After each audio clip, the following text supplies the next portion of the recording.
live in a world of scarcity. There just isn't enough of anything. Not enough money to buy everything we'd like. Not enough time to do all the things we'd like to do.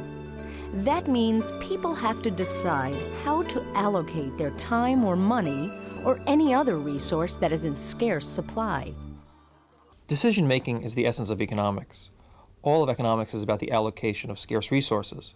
And resources are allocated by people making decisions, whether it's people deciding how much to work, people deciding what to buy, firms deciding what to sell, and what kind of labor to hire.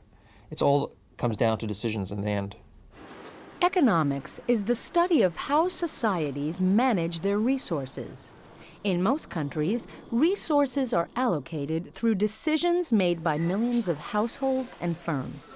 That's why economists study how people make decisions about what they buy, how much they work, and how much they save. My favorite definition of economics is over a century old. It's from Alfred Marshall, from his great textbook in the late 19th century. Marshall said that economics is the study of mankind in the ordinary business of life. And that captures economics perfectly. Every moment of your life, just about, your waking life, is involved with economics in one way or the other. Should I get married? Should I not get married? It's an emotional decision, but it's also an economic decision because 2 salaries, 1 salary, child is born, how much does it cost to raise a child? All these are economic decisions.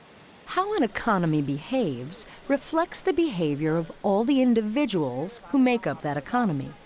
So let's look at some central ideas of economics that deal with how individuals make decisions. People face trade-offs.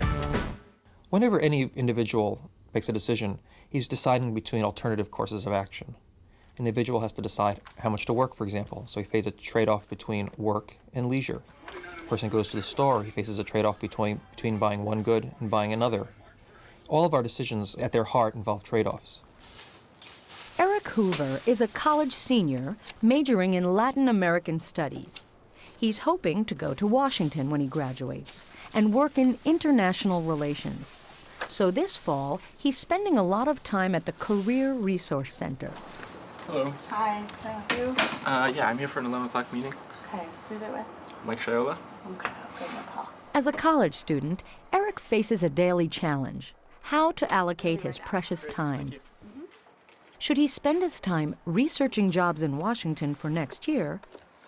Or should he be at the library studying for an upcoming exam? So when you decide to do something, like come to the Career Resource Center, then you do know that you're cutting out time that you could be spending reading or preparing for a class.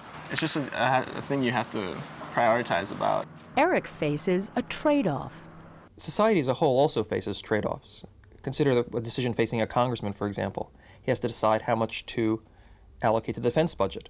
Well, that involves an essential trade-off for society. How much does society want to devote its resources to national defense, guns? To what extent does it want to devote resources to producing consumer goods, butter?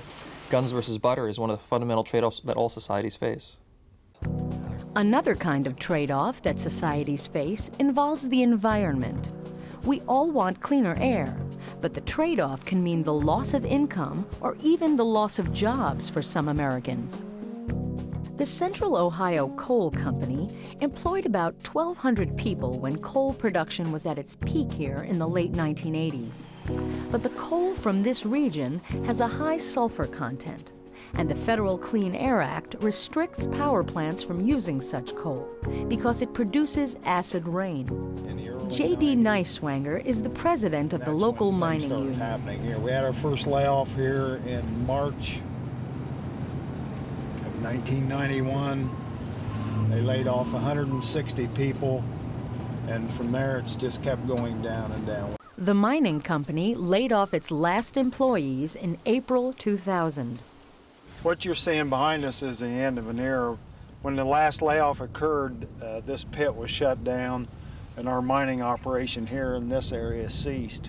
The finality of it is that we're finished, is what's happened because of the Clean Air Act. It's a trade-off for cleaner air, but also trades off jobs and good livelihood for a lot of people. That's what it does.